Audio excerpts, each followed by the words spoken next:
श्री राम जय राम जय जय राम। श्री राम जय राम जय जय राम।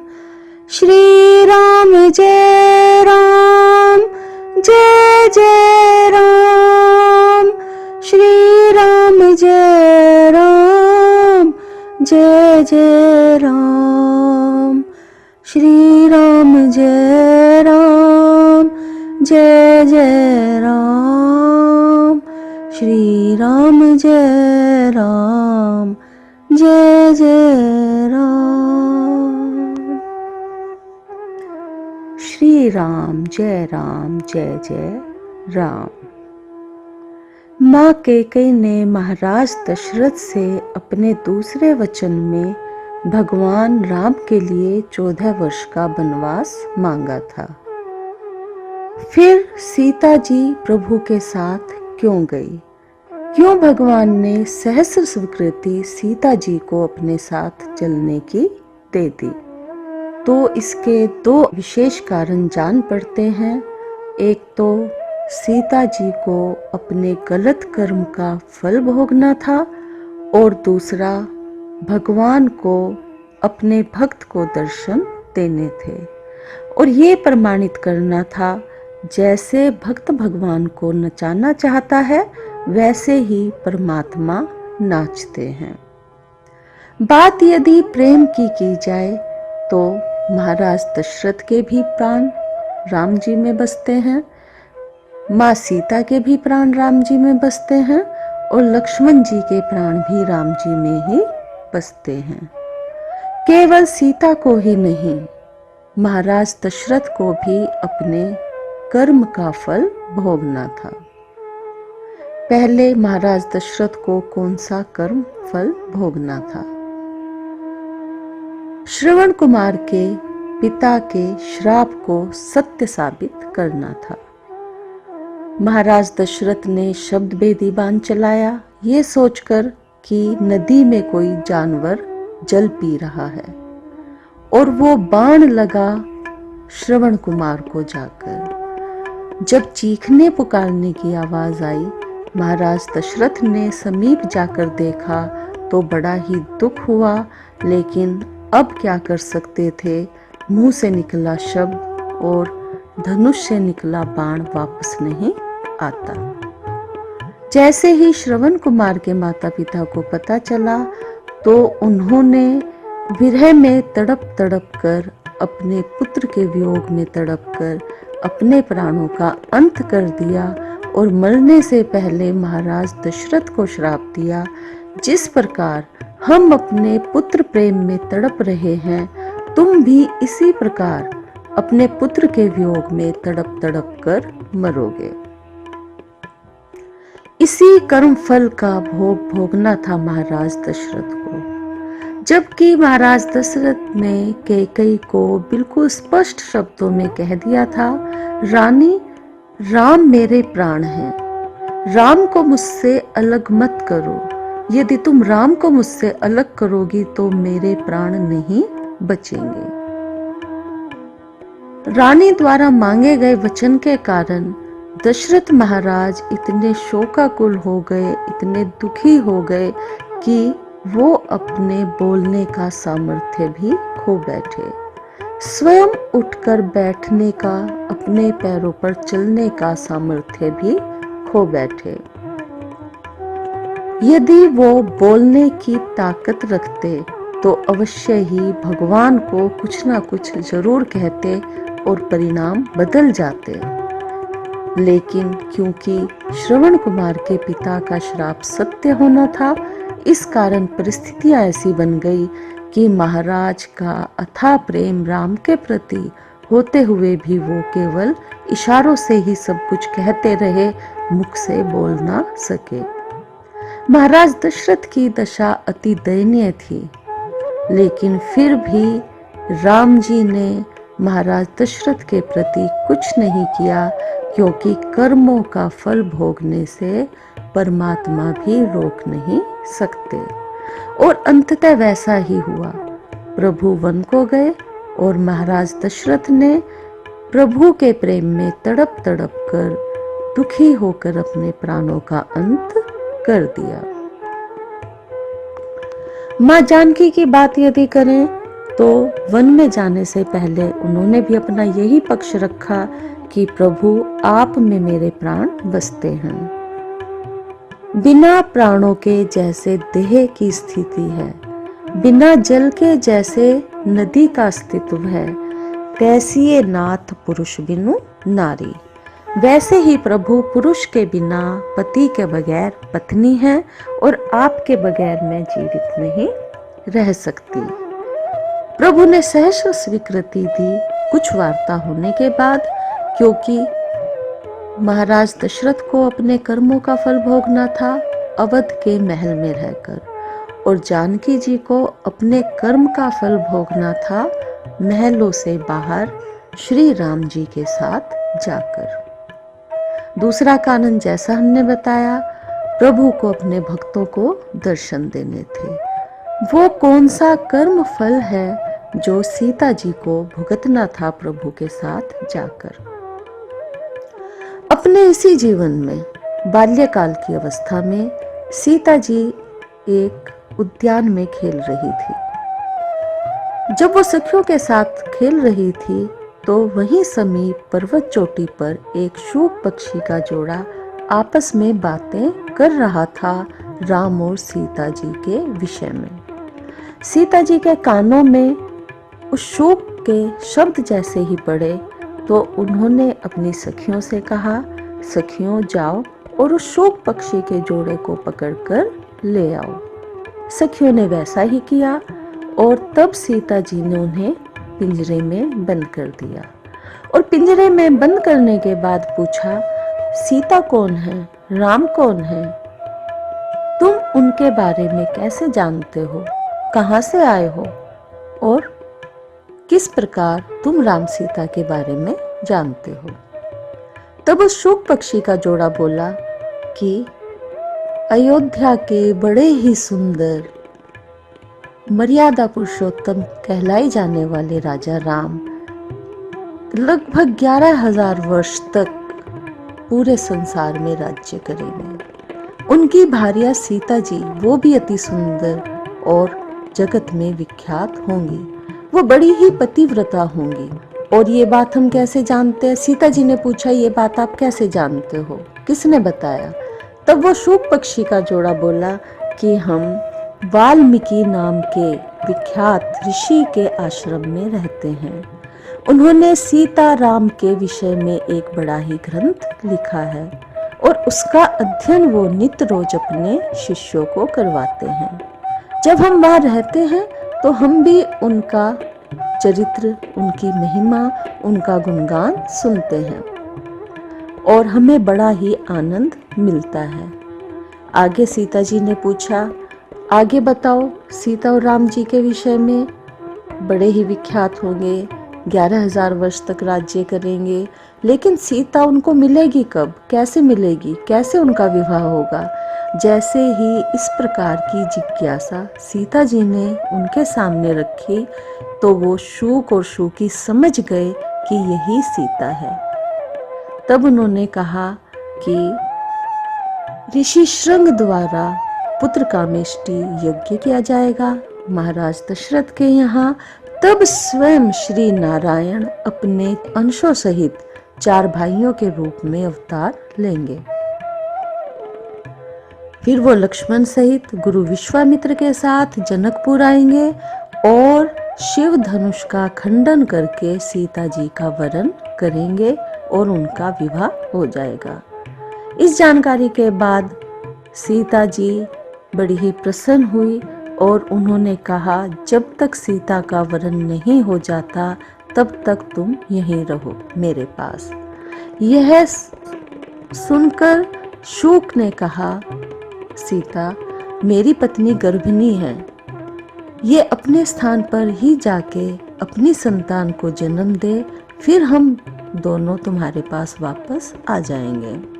हम वन के पक्षी हैं, इस प्रकार पिंजरे में कितना भी सुंदर क्यों ना हो, कितनी भी सुख सुविधाएं क्यों ना हो, हम यहाँ पर प्रसन्नचित्त नहीं रह सकते।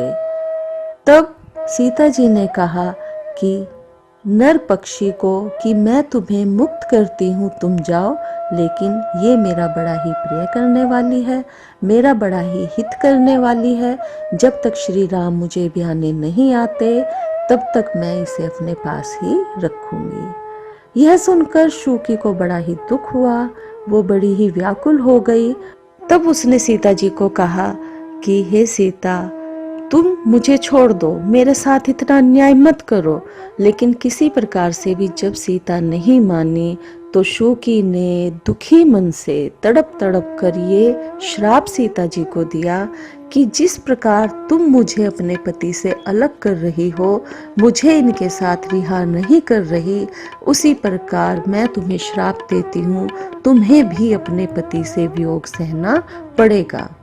और ऐसा श्राप देकर दुखी मन से राम नाम जपती हुई शूकी ने अपने प्राणों का अंत कर दिया। जब शूक ने ऐसा देखा कि शूकी ने अपने प्राणों को खो दिया है, वो मर चुकी है, तब वो और भी दुखी हो गया और उसने कहा, सीता, मैं अपनी पत्नी के श्राप को सच्चा करने के लिए अगले जन्म में अयोध्या नगरी में ही धोबी के रूप में जन्म लूंगा और इस श्राप को सत्य करूंगा। मेरे कथन के माध्यम से ही तुम विरह की स्थिति को भुगतोगी, अपने पति से तुम्हारा वियोग होगा।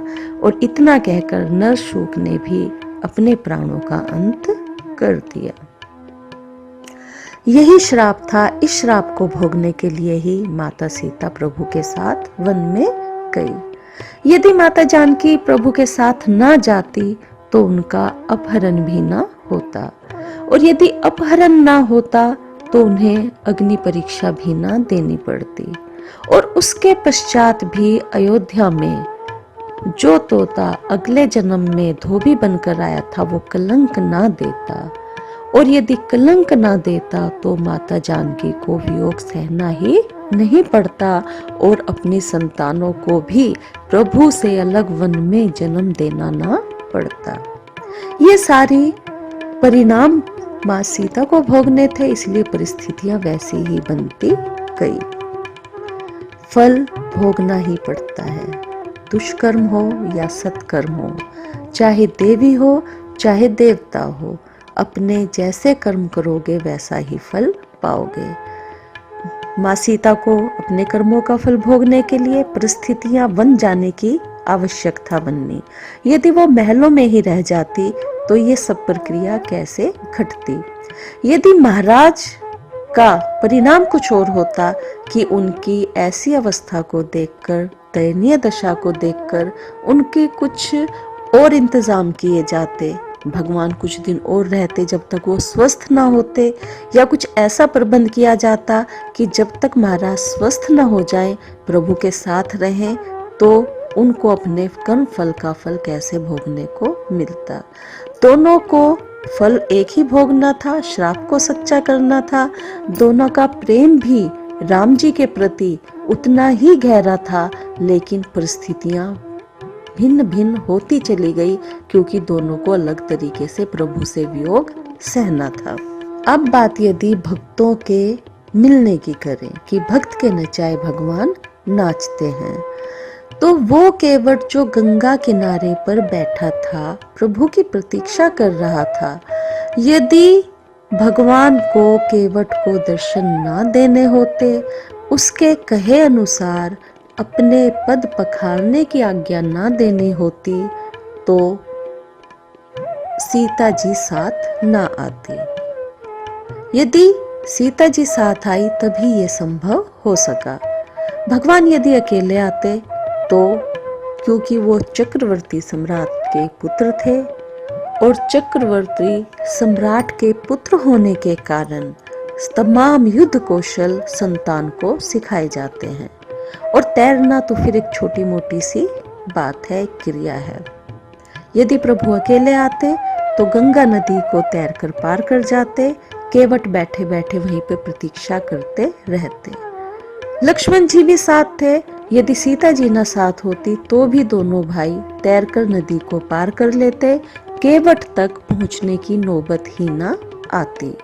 लेकिन क्योंकि सीता जी साथ में थी, उनकी सुरक्षा करना, उनका संरक्षण करना और उन्हें सुख सुविधाएं जुटाना एक पति का कर्तव्य था। इसलिए प्रभु केवट के पास आए और उन्हें मन चाहे जो जो चाहा केवट ने वैसा वैसा प्रभु ने किया।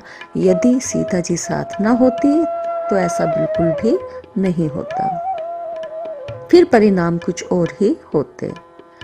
यदि सीता जी साथ ना होती, वन में ना जाती, अपहरण ना होता, तो उनको खोजते खोजते भगवान शबरी के आश्रम तक भी ना जाते। वो शबरी जो अपने गुरु के कहे अनुसार राम राम राम जपकर अपनी ही कुटिया में भगवान की प्रतीक्षा कर रही थी।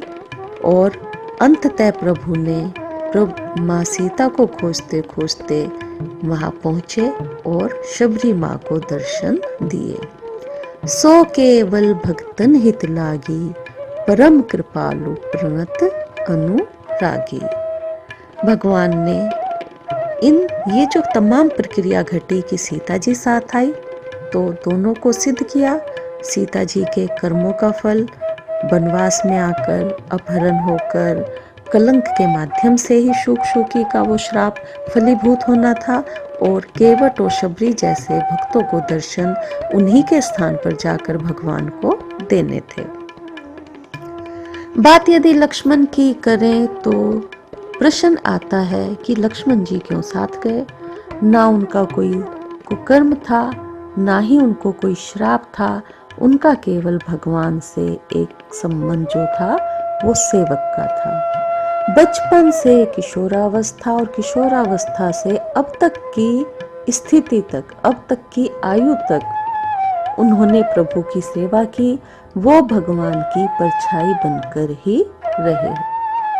बात यदि बचपन की, बाल्यकाल की करें तो एक घटना ऐसी भी है कि सभी बालक चुप हो गए रोते रोते जन्म के बाद, लेकिन श्री लक्ष्मण जी चुप नहीं हुए, वो रोते ही रहे निरंतर। गुरु वशिष्ठ जी को बुलाया गया, पूछा कारण क्या है। तब उन्होंने कहा कि अपनी दिव्य दृष्टि से सब जान गए और कहा लक्ष्मण को राम के पास लिटा दो। जैसे ही लक्ष्मण जी को राम के पास लिटाया गया, वो तुरंत ही चुप हो गए। और उस पल से अंतिम श्वास तक लक्ष्मण जी सदा सदा प्रभु के साथ ही रहे, प्रभु की परछाई बनकर रहे। जिस प्रकार जीव से उसकी परछाई अलग नहीं होती, उसी प्रकार लक्ष्मण जी भी प्रभु से विलग नहीं हुए। जनकपुर की यात्रा के दौरान जब विश्वामित्र जी महाराज दशरथ से राम जी को मांगने गए, तो उन्होंने लक्ष्मण जी को भी मांग लिया। हे महाराज, अपने दोनों पुत्रों को मेरी यज्ञ की रक्षा के लिए मुझे दे दो। वहां भी प्रभु के साथ लक्ष्मण जी रहे। और जब धनुष खंडन करने के लिए जनकपुर पहुंचे, तो वहां भगवान ने कहा अपने गुरु विश्वामित्र जी से, हे महाराज, यदि आप मुझे आज्ञा दें तो मैं लक्ष्मण को नगर दिखाकर ले आऊं। नाथ लखनपुर देखन चहही, प्रभु सकोच भय प्रकट न कहही। जो राउर आयुष में पावो, नगर दिखाई तुरत ले आओ। यहाँ पर भगवान ने प्रमाणित किया है, सिद्ध किया है कि लक्ष्मण उनके संतान के समान हैं। जिस प्रकार पिता अपने बच्चे को अपना हाथ पकड़ाकर, उसके हाथ को पकड़कर कहीं घुमाना है लेकर जाते हैं या अपने साथ साथ रखते हैं, वैसे ही प्रभु ने ये सिद्ध किया लक्ष्मण छोटे हैं, उनको मैं अपने साथ लेकर जाऊं और जनकपुरी को दिखाकर आऊं। धनुष खंडन करने के बाद भी जब परशुराम प्रसंग आया, परशुराम जी क्रोधित हुए लक्ष्मण जी पर, तो भी राम ने यही कहा, महाराज लक्ष्मण तो एक दुधमुआ बालक है, इसकी बातों पर क्रोध न करें, इसकी बातों को नजरअंदाज करें, क्योंकि एक छोटा बच्चा है, ये कुछ सही गलत नहीं जानता। बस यही कारण है लक्ष्मण जी के साथ जाने का। जब राम जी वन को जाने लगे तो लक्ष्मण जी निकट आए और कहने लगे, प्रभु आप ही तो मेरे माता हैं, आप ही मेरे पिता हैं, आप ही मेरे गुरु हैं, आपके अतिरिक्त मैं किसी को नहीं जानता। कोई पिता अकारण ही अपने बच्चे को अनाथ नहीं करता। आपका साया मेरे सर पर होना जरूरी है। और ये बात भगवान को भी ठीक लगी कि बाल्यकाल से अभी तक लक्ष्मण मुझसे कभी अलग नहीं रहे और ये मेरे बालक के समान है, मैं ही इसका सर्वस्व हूँ, तो इसलिए इसका मेरे साथ चलना उचित है, इसमें तनिक भी संदेह नहीं है। माँ सुमित्रा ने भी लक्ष्मण जी से यही कहा, अवध तहाँ जह राम निवासु, तहई दिवस जहि भानु प्रकाशु। जहाँ राम है वहीं तुम्हारी अयोध्या है, और जहाँ सूर्य है वहीं पर दिन निकलता है। इस प्रकार सारे जितने भी तर्क वितर्क भगवान के सामने रखे गए लक्ष्मण को लेकर, वो सर्वथा उचित थे कि केवल और केवल प्रभु ही लक्ष्मण जी के सर्वस्व थे, इसलिए लक्ष्मण जी का जाना उचित था। लेकिन सीता जी और महाराज दशरथ, सबका प्रेम एक समान होते हुए भी सबने अलग अलग, सबकी परिस्थितियां बनती गई और अलग अलग सबके जीवन की राह ने मोड़ ले लिया।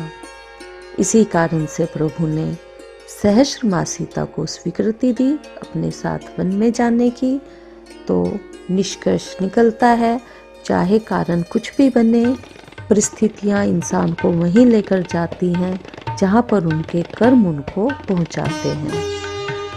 अपने कर्मों का फल सभी को भोगना पड़ता है, चाहे वो राजा राम हो, चाहे वो माँ सीता हो, चाहे वो महाराज दशरथ हो, चाहे वो सामान्य इंसान हो। जो जैसे कर्म करता है वैसे ही फल पाता है। लक्ष्मण जी ने सत्कर्म किए होंगे जो राम जी का सानिध्य जीवन पर्यंत पाया, और जाने अनजाने जो सीता जी से गलत कर्म हुआ, जाने अनजाने जो महाराज दशरथ से गलत कर्म हुआ, उसका फल उन्होंने पाया। राम के जीते जी भी उनसे विलग हो गए। तो इसलिए जो लोग ये समझते हैं कि जो कुकर्म हमसे अनजाने में हो गए उनका फल मिलने वाला नहीं, तो इस प्रसंग से प्रमाणित होता है, गलत कर्म चाहे जानकर करो चाहे बिना जाने करो, फल तो भुगतना ही है, फल तो आखिर भुगतना ही है। जय श्री राम।